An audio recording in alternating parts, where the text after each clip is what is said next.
Representative Ayanna Pressley, we thank you for joining us. We are here to talk about this letter here. You're calling on Federal Reserve Chair Jerome Powell to address a new jobs report, and it's talking about these alarming unemployment numbers, specifically when we're talking about Black workers and Black women. So let's start off by talking about what you're asking for in this letter. Sure. Well, first and foremost, this is something that I'm doing in my role as a member of the Financial Services Committee. And we have been seeing a disturbing trend since the fall of really the push out of Black women from the labor force, both in the public sector and the private sector. Black women represent 12% of jobs in the federal workforce. And the massive reduction in force, layoffs, firings, was focused on those agencies and departments where you have a large representation of Black women: housing and urban development, health and human services, Department of Education, USAID. Then when you layer that with what has been happening in the private sector with the attacks, defunding, and dismantling and the rollbacks of commitments on diversity, equity, and inclusion, not only does that impact the makeup of the workforce, but it impacts the very practices and the work of diversity, equity, and inclusion, because much of that work was being done by Black women. And to be clear, diversity means everyone.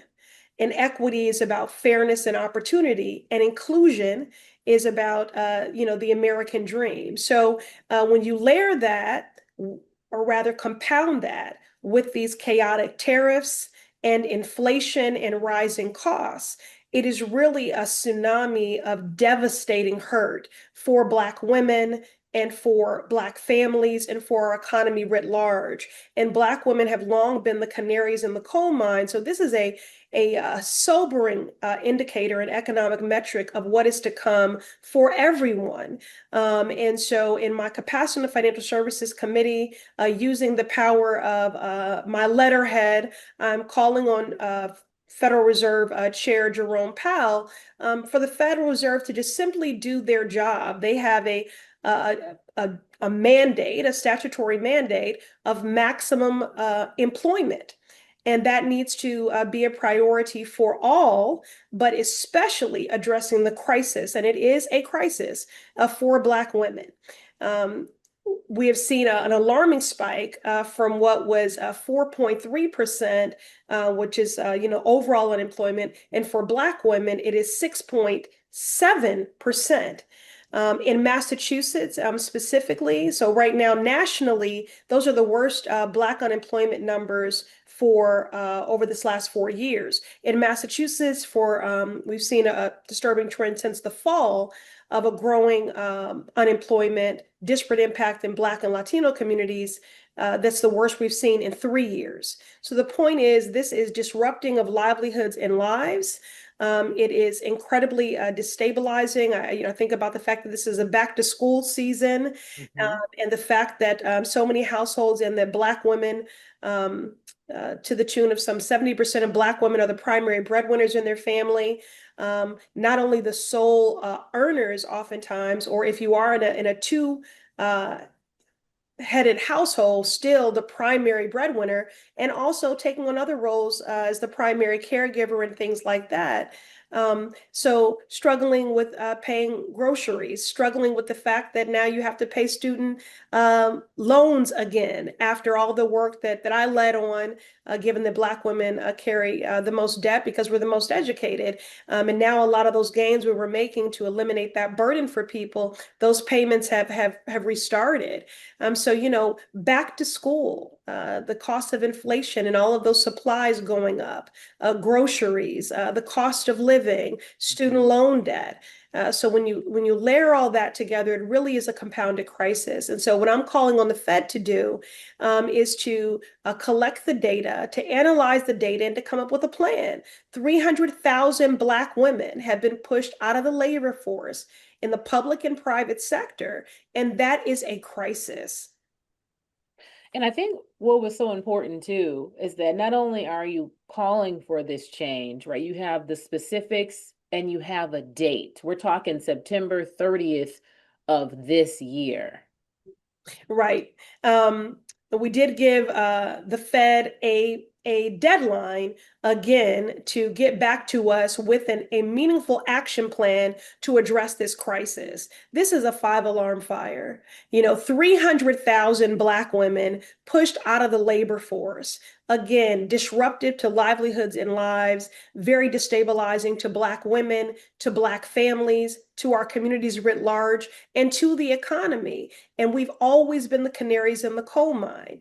And so this is an indicator. This is a metric we need to pay attention to, because it means more harm is coming, and that harm will be coming for everyone. So what we're asking, or demanding rather, is that the Fed do their job. They have a statutory mandate of maximum employment, and they need to collect the data and analyze the data about this unemployment crisis for Black women, and come up with a plan and get back to us by September 30th. And I've got a pretty good track record on this. Previously, in my role in the Financial Services Committee, I demanded that the big banks get back to us with an audit in terms of the commitments that they had made on racial equity. And they did get back to us. So there's something to be said for the power of the letterhead, and that being made public, and that transparency. Yes, it absolutely steps it up when something is in black and white. Black and white letter and on letterhead means business. So we are definitely looking forward to their response. Now, we do hope that they are receptive and responsive, but in the event that they are not, what would be your next step? Well, like any good organizer, you always have a plan A, B, and C, but I'm not moving towards any contingency plans right now. Right now, what I'm remain squarely focused on is Chairman Powell again, just and the Fed doing their job, honoring their statutory mandate of maximum full employment, addressing and analyzing this crisis happening with Black women, and responding to us. This is their job. So I'm not asking for, anything extraordinary. I'm simply asking for them to do their job. And so I'm going to keep the pressure up and remain, vigilant, in that regard. And there are some other things we're working on as well, in this space. So stay tuned. But this is a crisis deserving of confrontation, and commitment across the board. Now, Representative Pressley, everyone isn't necessarily keeping up with jobs reports and statistics as closely as like you or I might, right? Like the numbers and the reports coming out from the Bureau of the Labor of Statistics. But they know what they're feeling, they know what they're seeing, right? They likely know one of the women or in connection to some of the women of that 300,000 that no longer have that role. And you said this previously, but I just think it's important to explicitly say for our viewers who are not necessarily keeping up with those statistics regularly, that this metric in terms of Black female workers is a key metric for the overall health of the US economy, right? Yeah. This is not about Black women workers not rising to the occasion. This is not about them not being qualified. This is not about Black women workers complaining. This is not about that. This is about this being an indicator of a bigger picture problem. And I think that's so important to just explicitly come back to, because I think sometimes people see the headlines and they're like, well, why the focus just on Black women? What about Black men? What about, and it's like, no, no, no, no, no. This metric was chosen specifically for a reason. So I just wanted to make sure that I circled back around to that, because that is such an important part of the conversation.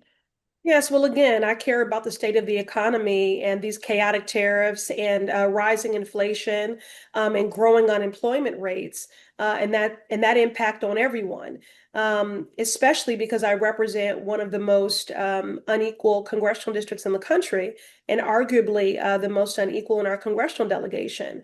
And many of my constituents, I've come into contact with as I'm moving in and out of community. And, anecdotally, most of the people that have approached me to share how their lives have been changed, by a layoff are federal workers who are Black women, again, who have been overrepresented in many of those federal agencies and departments that provide critical services. USAID, the Department of Health and Human Services, the Department of Housing and Urban Development, the Department of Education. And as for qualifications, actually, the federal government has done a better job than most of addressing some of those embedded prejudices and discriminatory barriers to employment. And for that reason, because there's been a greater opportunity, an equitable opportunity, the federal government has attracted some of the most qualified and the most dedicated professionals in the country. And so when Black women are being pushed out of the labor force, pushed out of the workforce in the public sector in this way, and there's this disparate impact because Black women represent 12% of the federal workforce, we are losing out on their knowledge and their expertise and their innovation, and their families are losing out on income and wealth. And so these are very educated, qualified Black women who are struggling to find employment, to find gainful employment with which to provide for their families at a time when families are already struggling to make every dollar stretch. Recognizing, again, I represent one of the most unequal districts in the country, and also Boston is one of the most expensive cities. There are many variables that we continue to work to solve for to increase that affordability. But the fact is, given these chaotic tariffs and rising inflation, it's never a good time to be laid off, okay, and to be unemployed. But this is really, happening at the worst time. And Black women have always been an economic indicator for what that means for everyone else. We have been the canaries in the coal mine. So it is advantageous, and economists will support this, for us to better understand exactly what is happening to Black women and then do something about it, because this is a frightening bellwether of a growing unemployment that stands to affect everyone. Now, Representative Pressley, naturally, you will have people hear this and they will feel encouraged, inspired. They say, we like what Representative Pressley is doing on our behalf, sending this letter, pushing forward. But someone might say, well, I'm just a regular person. What can I do? What can I do to impact change positively, specifically pertaining to this? Well, I hope you'll stay in touch with us, because there'll be more resources that we want to share in this regard. But there's some interesting and supportive efforts that are emerging to address this crisis. Mutual aid efforts, infrastructure that is being stood up with aggressive fundraising with which to try to support families that have been destabilized by these mass layoffs, and by the defunding and dismantling of diversity, equity, and inclusion in the private sector. And again, given that disparate impact on Black women, though diversity, equity, and inclusion, diversity does mean everyone, but Black women are just having a disparate impact. So I would say mutual aid, although as a neighbor, or as a block, or as a community, you can never completely supplant someone's income, their salary, or the support of government infrastructure. But the antidote in this moment is community. It is for people to know that they are not going it alone. And it is for us to be nimble and resourceful in the work of mutual aid. This moment in time reminds me a great deal of the pandemic, which was wholesale harm.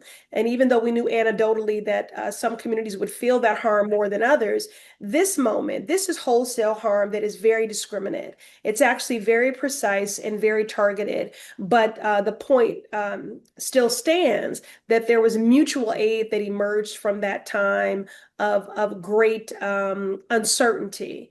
And so I would just encourage you to get to know your neighbors, to organize your block, and in community, we're going to have to show up for one another. And, I certainly am leaning hard on and working closely with my municipal and state partners, both the Haley Driscoll administration and, of course, our incredible Attorney General, Andrea Campbell, in her vigorous defense every day. Mayor Wu, all of the mayors in my district, to stand in the gap in this moment of what has really been hostile policies that are a complete attack on working families. And again, that burden, the brunt of that in this moment is being carried by Black women. And so this should be a clarion call to action for everyone who cares about working families and who cares about the state of our economy. And again, in Massachusetts, these unemployment rates for the Black and Latino community are the highest that we've seen in 3 years.